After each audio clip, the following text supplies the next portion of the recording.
اگر تم نے میرے معبود کا اقرار نہیں کیا جس پر ہم اور قریش والے ہیں، یعنی شرک کو قبول نہیں کیا اور توحید کا انکار نہیں کیا، تو انجام تم کو بھی معلوم ہے کیا کرنے والا ہے۔ جیسے ہی اونٹ کو میں دوڑاؤں گا تمہارا پورا جسم 2 ٹکڑوں میں تبدیل ہو جائے گا۔ لیکن قربان جائیے، جنت کی لالچ میں جسم کو صحابہ اور صحابیات نے اس طریقے سے نیلام کیا، رب العالمین نے اسی موقع پر انہیں جنت دکھائی۔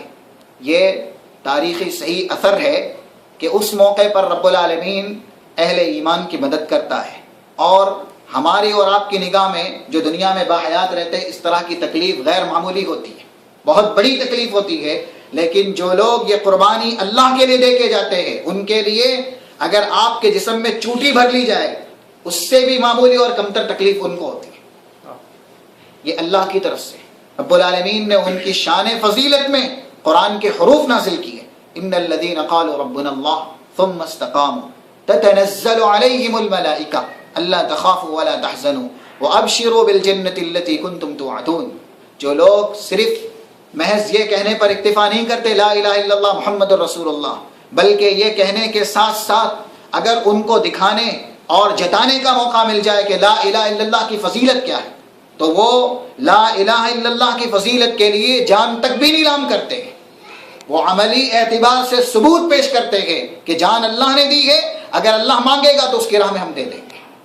ان کے لیے ہم فرشتے نازل کرتے ہیں اسی موقع پر جو ان کو بشارتی کلمات میں کہتے ہیں اب تمہیں ڈرنے کی بات نہیں ہے، ہم اس دنیا میں بھی تمہارے ساتھ تھے، آخرت میں بھی تمہارے رہبر رہنما رہیں گے، ہماری رہبری میں جنت تک ہم تمہیں پہنچائیں گے۔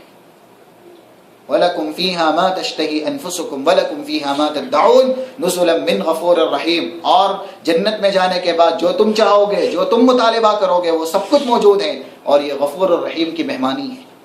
یہ غفور الرحیم کی طرف سے مہمانی ہے۔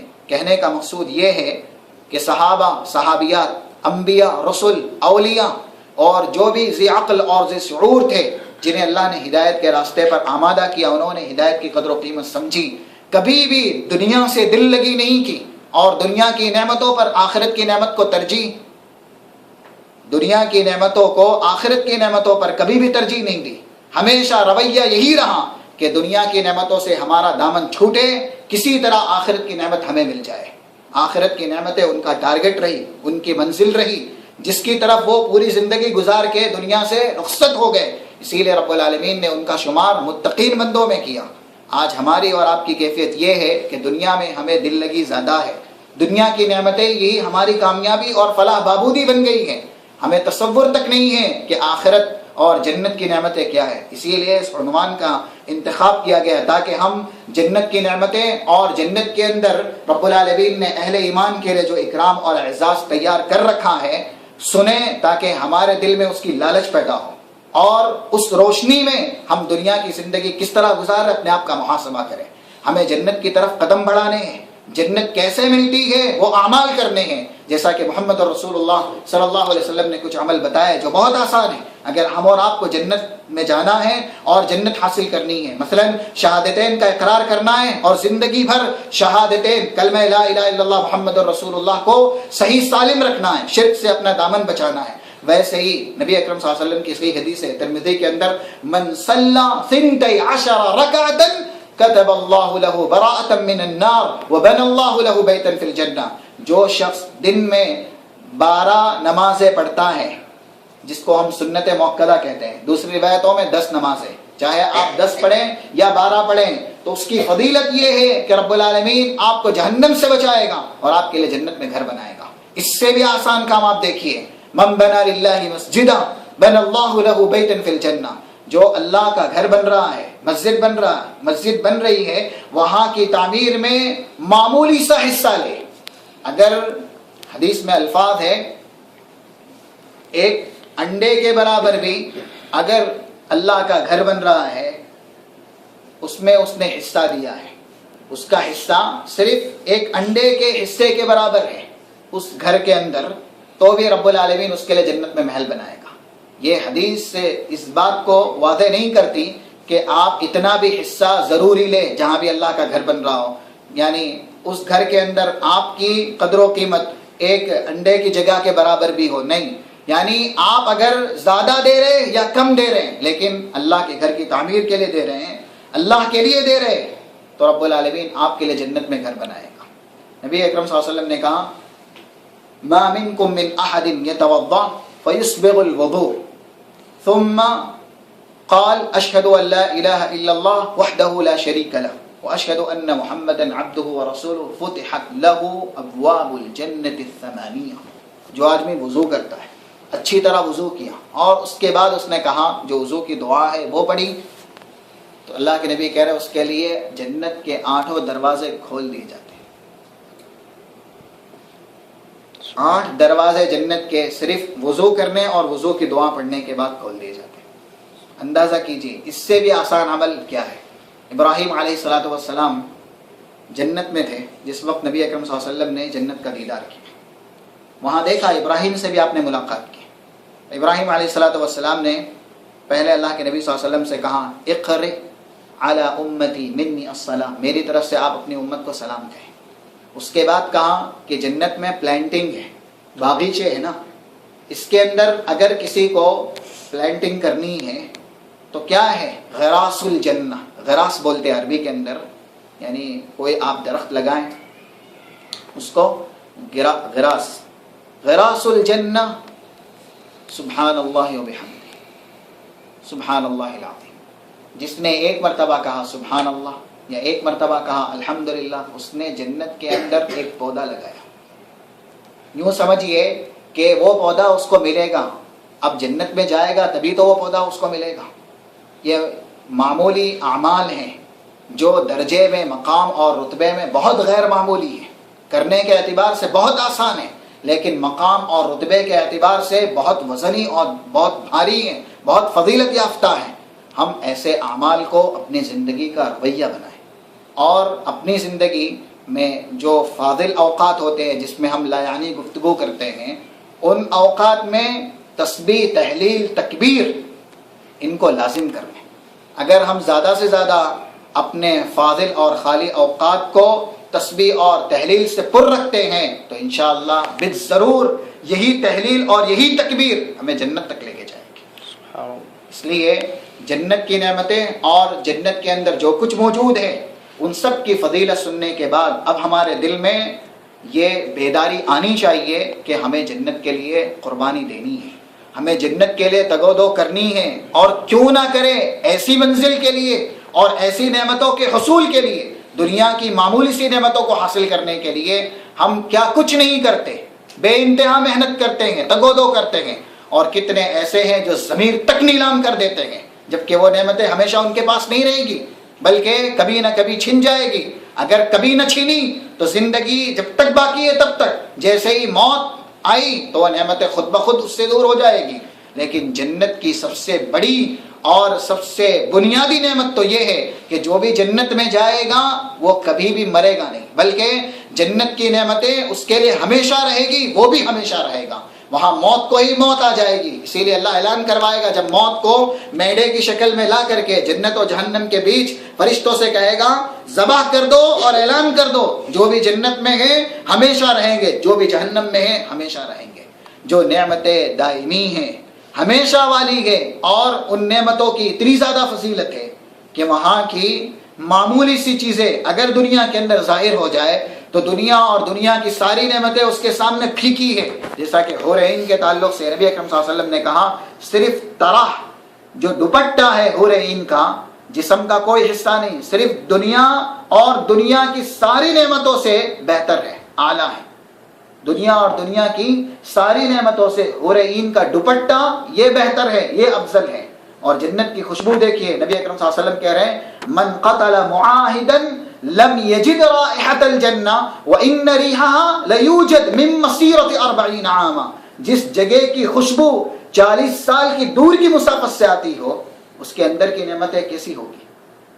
جس نے معاہد کا قتل کیا، معاہد کہتے ہیں جس کو اہل ایمان پناہ دے دے، مثلا کوئی غیر مسلم ہے لیکن اس سے ٹیکس لیا جا رہا ہے اسلامی حکومت میں، اور حاکم مسلمین نے اس کو پناہ دی ہے۔ نبی اکرم صلی اللہ علیہ وسلم نے بھی جب مکے میں آئے تو بہت سے غیر مسلم تھے، ان کو پناہ دی تھی جس وقت آپ نے مکہ فتح کر لیا تھا۔ اور اس وقت آپ نے کہا بھی تھا کہ اہل ایمان میں سے، مومنین اور مسلمین میں سے جو بھی کسی غیر مسلم کو پناہ دیتا ہے اس کی یہ پناہ سارے مسلمانوں کی طرف سے رہے گی۔ اب ایسے شخص کا کسی نے قتل کیا تو اللہ کے نبی کہہ رہے لم یجد رائحۃ الجنہ، جنت کی خوشبو بھی نہیں پائے گا۔ لیکن اس کی خوشبو کہاں سے آتی ہے؟ 40 سال کی مسافت دور سے جنت کی مہک اور اسمیل آتی ہے۔ یہ نعمتیں اللہ نے اہل ایمان کے لیے رکھی ہے، اس لیے ہم اور آپ ان نعمتوں کے لیے تگ و دو کریں۔ اسی لیے اللہ نے اپنے کلام مجید کے اندر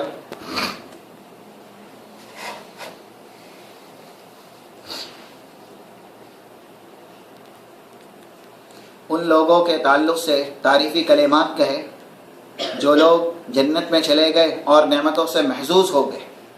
ان کے تعلق سے اللہ نے یہ کہا کہ ان لوگوں نے جو عمل کیا ہے نعمتیں پانے کے لیے، حقیقت میں انہی نعمتوں کو حاصل کرنے کے لیے عمل کرنا چاہیے۔ لذالک فلیعمل العاملون، اسی کے لیے عمل کرنے والوں کو چاہیے کہ وہ عمل کریں، یعنی جنت کی نعمتیں حاصل کرنے کے لیے اور ان نعمتوں کا اپنے آپ کو مستحق بنانے کے لیے فلذالک فلیعمل العاملون، عمل کرنے والوں کو چاہیے کہ وہ اسی کے لیے عمل کریں۔ تو آج ہمیں بھی جو ہم نے فضیلتیں سنی ہیں جنت کو حاصل کرنے کے لیے عمل کرنا چاہیے، اپنا دامن گناہوں سے بچانا چاہیے تاکہ کل بروز حشر یہ منزل ہماری منزل ہو اور بآسانی اس کے اندر رب العالمین ہمیں داخلہ عنایت کرے۔ اب سب سے بڑی جو نعمت ہے اہل جنت کو دی جائے گی، اس کے تعلق سے اللہ نے بھی اور محمد رسول اللہ صلی اللہ علیہ وسلم نے بھی اپنے کلام مجید کے اندر بیان کیا۔ سب سے بڑی نعمت، اس کے مقابل اور اس سے بڑی کوئی نعمت نہیں ہوگی اہل جنت کے لیے، وہ ہے اللہ کا دیدار۔ وہ اللہ کا دیدار ہے، اور یہ اسی لیے سب سے بڑی نعمت قرار دی گئی کیونکہ رب العالمین کا دیدار یہ اہل ایمان کے لیے سب سے بڑا شرف ہوگا، اہل ایمان کے لیے سب سے بڑا شرف ہوگا۔ اور اللہ نے کہا بھی وجوہ یومئذ ناظرہ الی ربہا ناظرہ، کچھ تر و تازہ چہرے اپنے رب کی طرف دیکھنے والے ہوں گے۔ اہل ایمان میں سے جو لوگ لا الہ الا اللہ محمد رسول اللہ کہتے ہیں، چند لوگ ایسے ہیں جو اس بات کو نہیں مانتے کہ جنتی اللہ کو دیکھیں گے، حالانکہ یہ عقیدہ غلط ہے۔ رب العالمین کا اصلی چہرہ جیسا کہ اللہ نے بیان کیا وَيَبْقَى وَجْهُ رَبِّكَ ذُو الْجَلَالِ وَالْإِكْرَامِ، اللہ کا بھی چہرہ وجہ ہے، اللہ کو اس کی اصلی رویت میں، اصلی حالت میں اہل ایمان دیکھیں گے۔ کیوں؟ ایک تو یہ کہ اللہ نے خود کہا ہے تر و تازہ چہرے، جنتی چہرے اللہ کی طرف دیکھنے والے ہوں گے، اِلَىٰ رَبِّهَا نَاظِرَةٌ۔ اور پھر لِلَّذِينَ أَحْسَنُوا الْحُسْنَى وَزِيَادَةٌ، قرآن کے اندر اللہ نے کہا احسان کرنے والوں کے لیے احسان کا بدلہ ہے، هَلْ جَزَاءُ الْإِحْسَانِ إِلَّا الْإِحْسَانُ، احسان کا بدلہ احسان ہے، وزیادہ اور زیادہ بھی ہے۔ اس کی تفسیر اللہ کے نبی سے عبداللہ ابن عباس نے، صحابہ میں سے بہت سے صحابی نے کی ہے۔ زیادہ جو اللہ دے گا وہ ہے اللہ کا دیدار، اللہ کا دیکھنا، اللہ کو دیکھیں گے اہل ایمان۔ اور پھر کافر کے لیے رب العالمین نے کہا کلا انہم عن ربہم یومئذ لمحجوبون، اہل کفر اس دن اپنے رب کو دیکھ نہیں سکیں گے بلکہ ان کے اور رب کے بیچ پردہ ہو جائے گا۔ کافر کے لیے اللہ اور کافروں کے بیچ میں حجاب ہوگا، جب اہل کافر اللہ کو نہیں دیکھ سکیں گے کیونکہ یہ ان کے لیے عذاب ہوگا، تو اہل ایمان اللہ کو ضرور دیکھیں گے کیونکہ یہ ان کے لیے رب العالمین کا انعام ہوگا۔ اس طرح سے بھی ثابت ہوتا ہے، ایک تو ثبوتی دلیلیں ہیں کہ اللہ کے چہرے کی طرف دیکھنے والے ہوں گے، اور نبی اکرم صلی اللہ علیہ وسلم نے صاف لفظوں میں کہا جس طریقے سے 14ویں رات کے چاند کو دیکھتے ہو، اتضامون فی رؤیت الشمس، اس طرح کے الفاظ، کیا سورج کی روشنی کے دیکھنے میں بھی کوئی شک ہے؟ صحابہ نے کہا نہیں، کوئی شک نہیں ہے۔ تو جس طریقے سے سورج کی روشنی صاف و شفاف دیکھتے ہو، کوئی شک و شبہ نہیں رہتا، اسی طریقے سے ترون ربکم، اپنے رب کو دیکھو گے، یعنی اللہ کا دیکھنا یہ جنت کی سب سے بڑی نعمت ہے۔ اور اہل نار جو کافر ہیں، فاسق ہے، جہنمی ہیں، اور اللہ کو نہیں دیکھ پائیں گے کیونکہ ان کے اور رب کے دیدار کے بیچ حجاب ہو جائے گا، جیسے اللہ نے کہا کہ وہ لوگ اپنے رب کو دیکھ نہیں سکیں گے کیونکہ رب اور ان کے مقابل حجاب ہوگا۔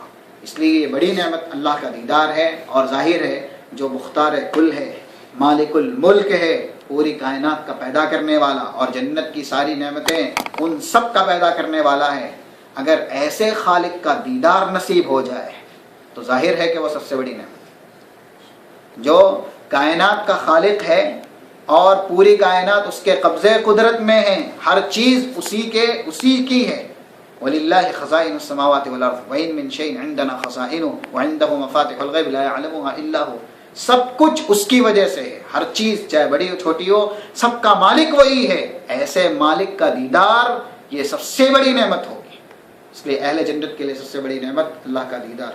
رب العالمین سے دعا ہے اللہ ہمیں اہل جنت میں شامل کرے، جنت والا بنائے، اور رب العالمین کا دیدار نصیب کرے، اور جہنم اور اہل دوزخ دونوں سے محفوظ و معمون کرے۔